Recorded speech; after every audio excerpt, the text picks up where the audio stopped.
Welcome to the Sheila Mack Show, reality at its finest. Here we have real people sharing real stories and actionable steps to help you reinvent, rebuild, and reboot your business and personal life on your terms. I'm your host, Sheila Mack, and today we have special guest, Brandy Alexander.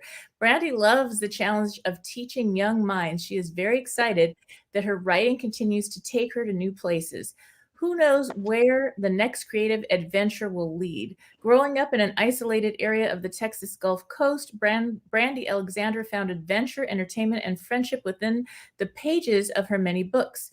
When she wasn't swimming, exploring, or pretending to be a teacher, she spent days at a time lost in the fictional world of religious paranormal fantasy. Having spent so many years as a voracious reader, she has been heavily influenced by a variety of writers. All right, welcome to the show, Brandy.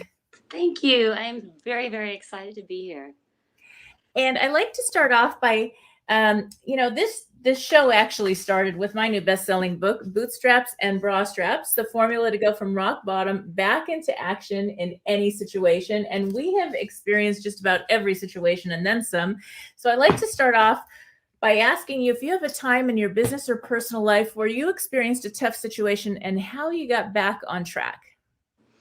I've experienced a lot of different things, and I could probably tell a lot of stories. But I think the part of my life that was the largest hurdle was probably when my father passed. I lost my father to cancer, and then about a year later, I had my son.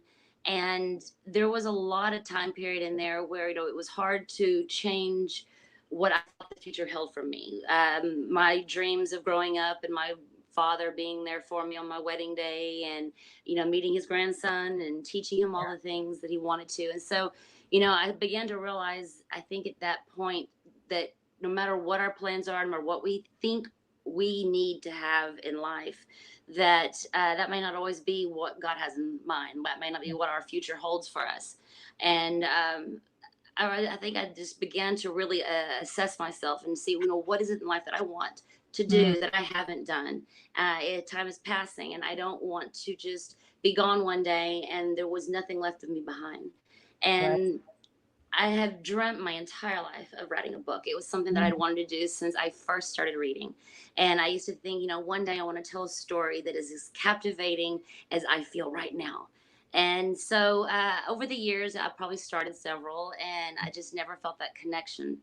But right. after I lost my dad, I began to sort of think about all the TV shows you watch, the ghost adventures, and Mhm. all these different supernatural thoughts. And I began to wonder what it would be like to intermingle with the ghosts and intermingle with the spirits. And so this sort of idea came to my mind. And before long, I wrote my first book. I lived up to my first major dream of my life, or Mm, one of my major dreams in my life, not my first, mhm, but mhm. it changed my life. And so right now, I can't imagine not writing. I want to just keep writing and keep writing and keep writing. It's exciting. Yes, yes, that's beautiful. And it is something that if you're a writer, it tends to be that you have these books and you think, okay, well, maybe this one, maybe that one, but you'll kind of know when it's the one or more than one that you end up Yes. doing. And your topic is very interesting. So I'd love to hear more about your book and the topic.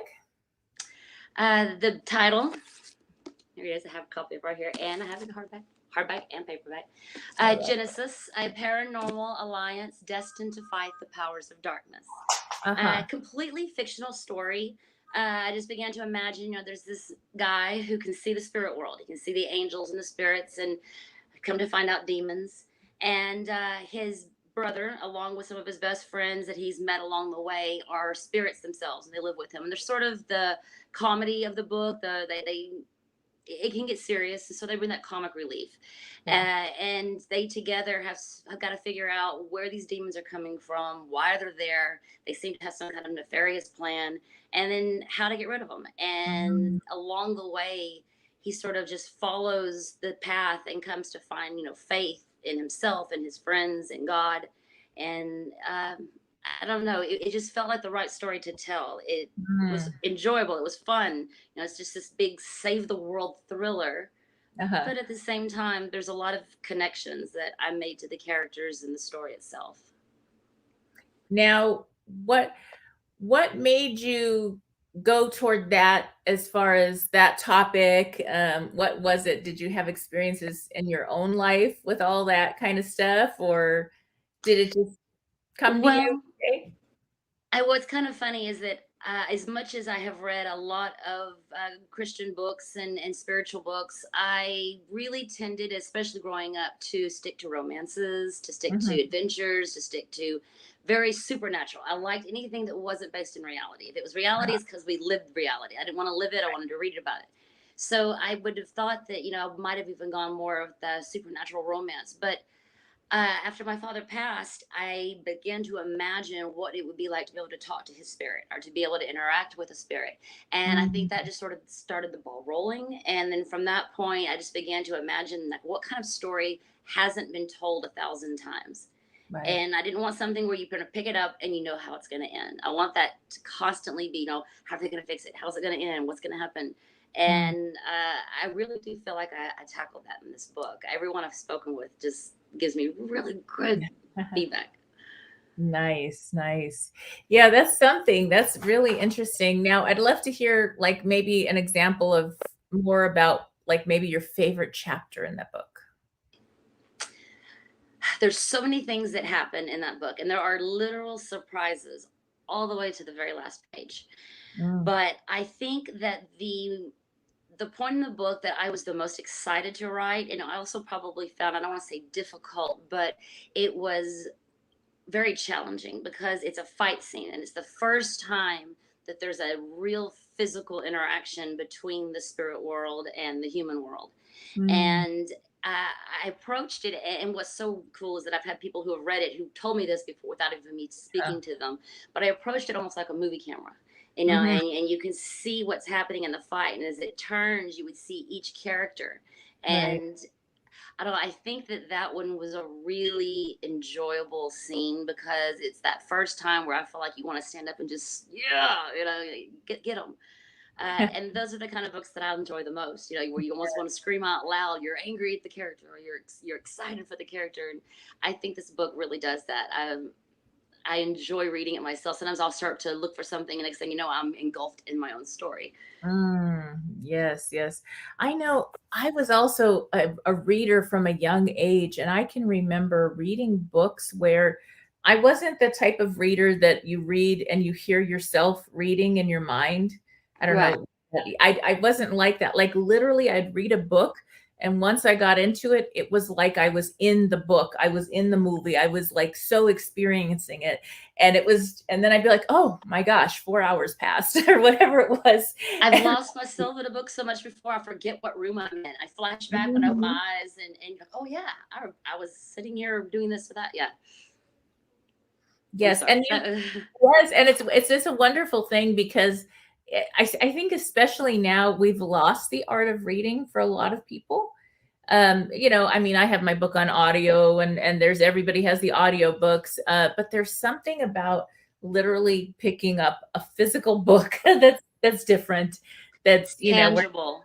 yes, and you could just go relax and read a book, get some sunshine and read a book or whatever. And I think a time like this where we have some more quiet times than maybe we want, it gives us that opportunity to get back to the books on our list that we never have time to read. And also Yeah. an escape. It's well, we can't and depending on where you live, you can or can't go to the movie theaters or whatever. So this is like another way, and it's something different, and it helps you with your mind as well. So there is something that I've found. I also lost my father similar to you. He passed away 6 months before my youngest son was born. And so it was really a hard thing, and I can remember family and friends said, "Well, he's always watching over you and he's always with you." And I said, "He sees everything?" And we all started laughing. So I better be better. I better be on my best behavior. And You start imagining yeah, everything around you. exactly. And so there is something though that talking with other people that work in hospice and losing some other relatives, grandparents, and this and that as well, that there's a point when a person crosses over, that they start seeing the people they used to know that are already on the other side, and they start talking to them, and it's something that has shown up in every culture, every religion, every place on the planet. So there, I mean, and that to me is like, oh, there's something beyond this. I don't have a doubt or a question in that. Yeah. And so that's that's just one of those things. I was raised in a very strong Christian home, and Mm, I do believe that there's a life on the other side, that we're not just gone. right. And there's so many different people that will argue what that might be, to what extent. I had fun with it in the book, creating this fictional world, but I do believe that there is more there. And even though my book, it's hard to write about angels and demons and ghosts without your faith seeping in. Mm, But I think that in this book, there's something that everyone can connect to, no matter who they are, whether you believe in a higher power, or whether, who it might be. mhm, But it's faith, no matter who it is, you have to have faith, even if it's just faith in your friends or faith in yourself. right. Because, you're not going to get anywhere in life if you don't put your faith out there for, to succeed. You have to, I believe. And it's sort of the common theme, I think, in this book is that no matter what, they have to have faith. Yes, that is so good. Now, I'd love to hear more about like everything else that you do. So you wrote the book, and what else are you doing in your life with the book? Are you doing like a book tour with this crazy time, or? Well, trying to get it off the ground. This is my first book, and so there's a lot of hurdles, a lot of things that I'm learning along the way. I would absolutely love to talk to somebody who would be an agent, someone who could really help me push this book to make the Hmm, right moves, go the right places. I'm doing everything that I can, though, on my own, trying to figure it out one step at a time. I do plan on this being an entire series, and yeah. so I've spent this past summer writing the sequel. So Mm, now I get to start on that journey and begin book number two. I don't know how far it will go yet, but I do have plans for it to go for a while. So I'm having a lot of fun with these particular yeah. characters, and I think there's a lot of stuff I can do with it. Yes, yes. Now, how long did it take you to write the book? I think from start to finish, probably a couple of months. Oh, that's Being a teacher, you get a yeah. lot more time to yourself at some points in your life. You Mhm, make up for it during the school year. That's for right. sure. But I'm able to, on an average, write about a chapter a day, chapter every day and a half. Wow. So I give myself a break every week. Once 1 or 2 days here or there. But if I just kind of kept at it, and most of the I think it's been around 32 chapters, 34 chapters is usually what I plan out. So it Mm, takes me a little while, in a couple of months. So it wasn't too bad as long as I just stuck with it and worked out right. it solid all day.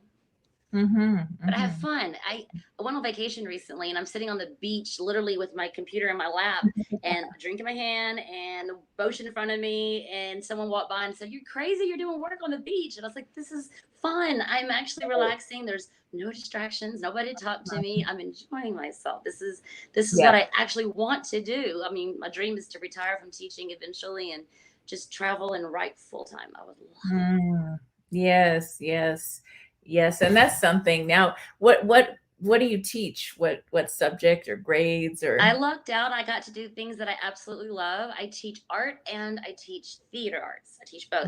I Mm, have taught English, reading, language arts in the past, and I've done a lot of work with different subjects. But I love the arts. They're just so much fun. No matter what it is, I feel like I'm just very creative. Whether it's mm. cooking or sewing or designing or decorating or painting or writing, as long as my right brain is just chugging along, I'm good. Yes. Wow, that's great. So that's something, teaching, that is your toughest audience ever. If you can get through teaching your class, especially young kids. I was a teacher too, for many years, and I did, Montessori and Waldorf, and so it was a little different, but I worked those there once.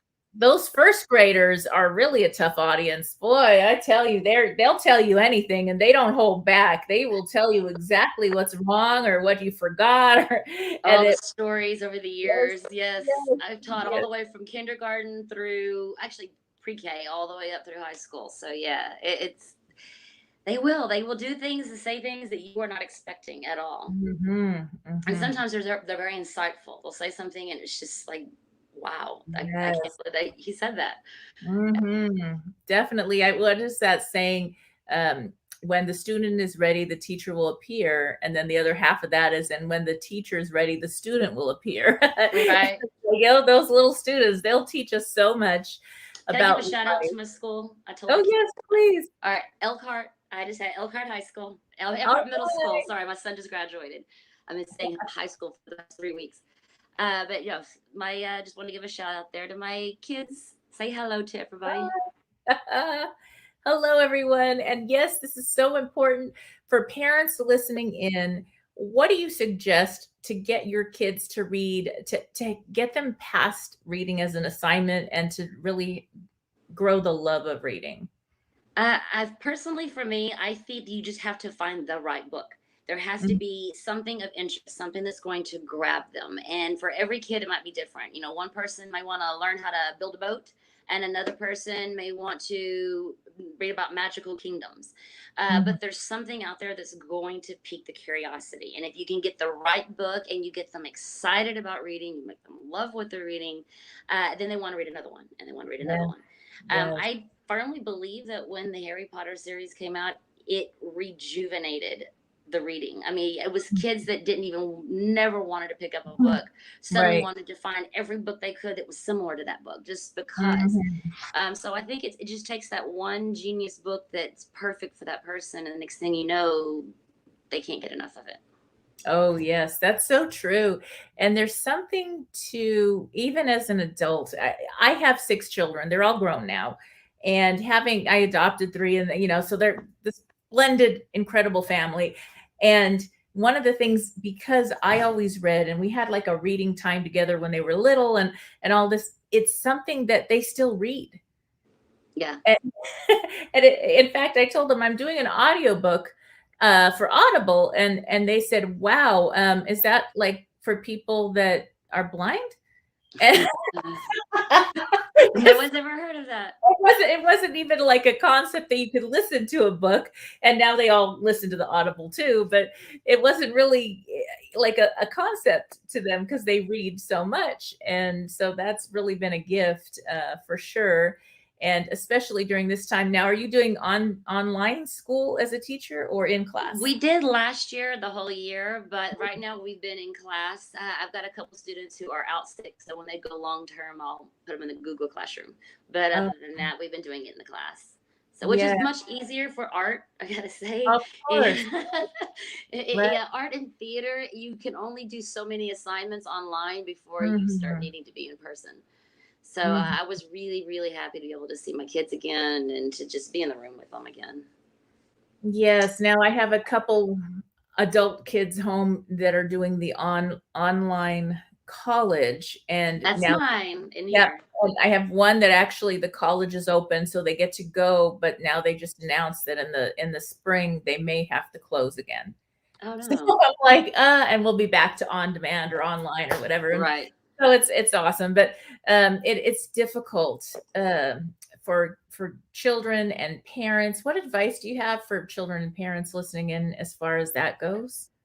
As far Uh, as dealing with, what sometimes we're home and we've gotta do the school online, maybe, something happened and they have to shut down for a couple weeks or whatever, and then we're back, and, what helps with that, those kinda crazy transitions that are not normal?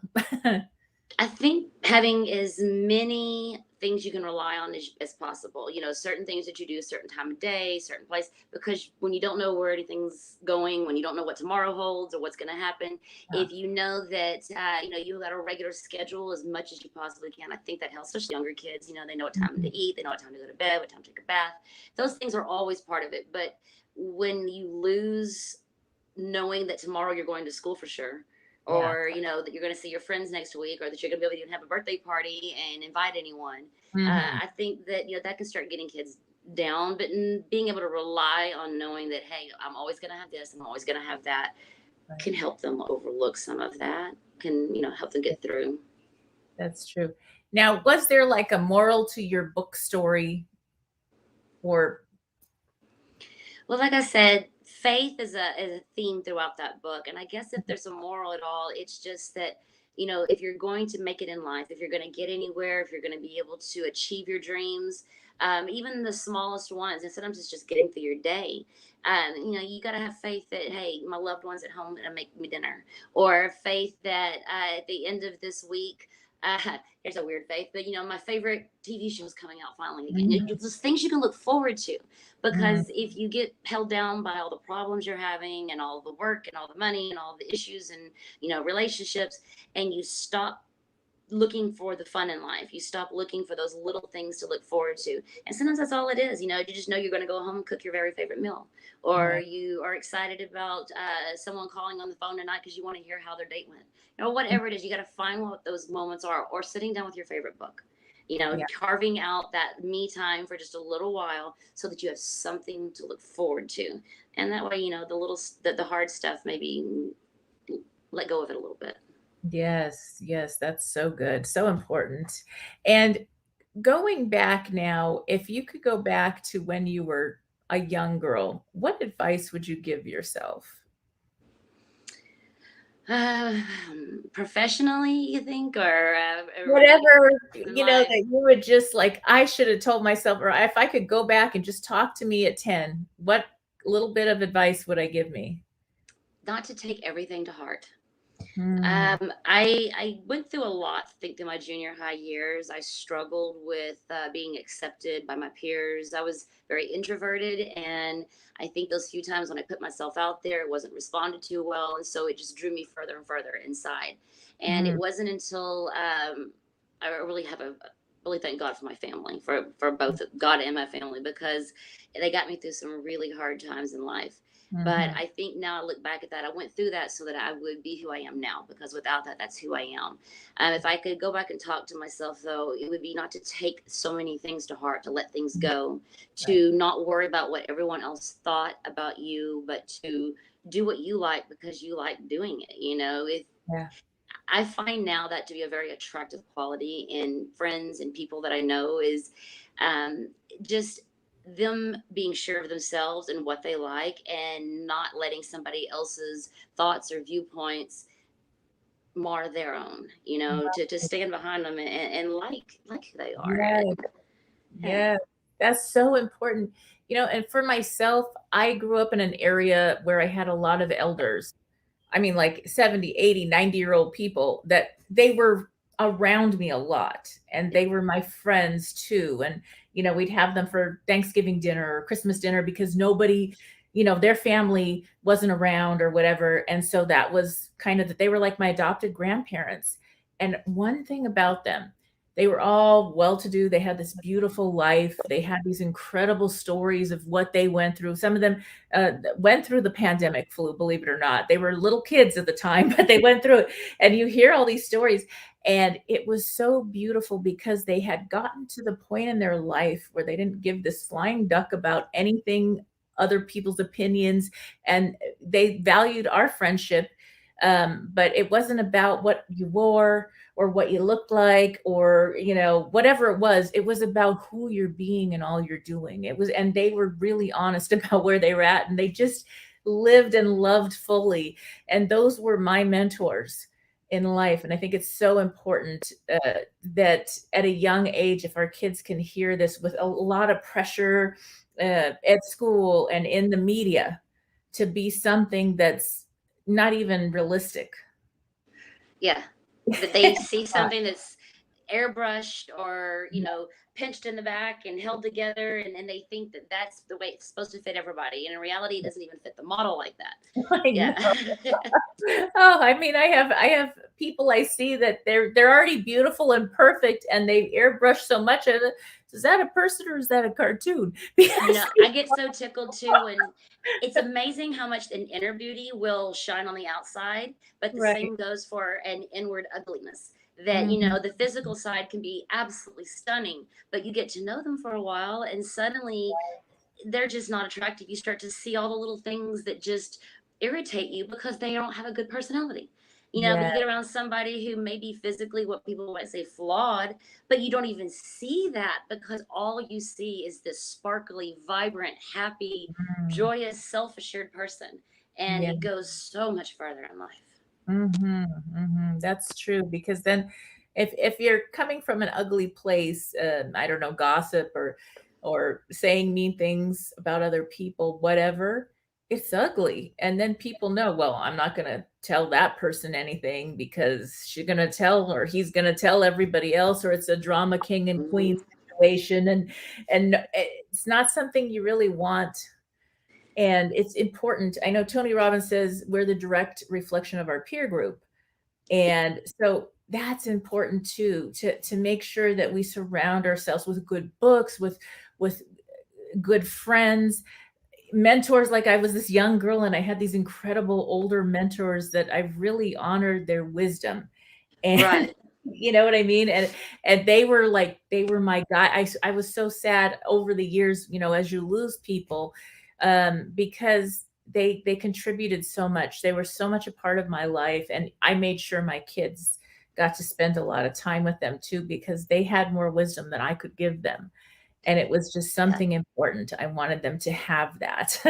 Growing up, the church I attended, we spent a lot of time at some of the older age homes. And I can remember as a kid, some of my favorite things to do was just talk to them because the stories they could tell, they were so much more interesting than anybody my age. And you would find out, where were you at on when Pearl Harbor happened? Where were Yeah, you at when, all these different life events? And it gives you a different viewpoint. It's no longer something in the history book that's just right. read about, but this happened to someone and this was what they went through and how they felt and how it affected their lives and their future. And you start to Mhm. see that like what you're doing will be that someday for another person, and another 50, 80, 60, whatever, really badly ordered there. But whenever, you pass into these older ages, your stories are going to be doing this for someone else. Suddenly our experiences on 9/11 or our experiences through COVID or, whatever, they're going to want to hear what that's like because otherwise it's just in history. Mm. Yes, that's so true. And we are coming to the end of our talking time. So I'd love for you to share one more time about your book and where people can get it to read. Would love to. Uh, The book, hold this side, is Genesis, a Paranormal Alliance Destined to Fight the Powers of Darkness. And you can find this anywhere they sell books right now.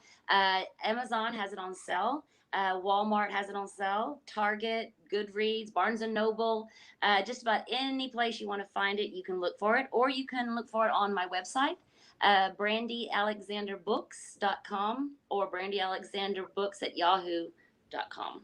All right. All right. Well, thank you again for being a special guest on the show, Brandy. And for those tuning in, we'll be back after these Thank messages. you so much. This was awesome. I love this. Have a good night. Thank you. You too.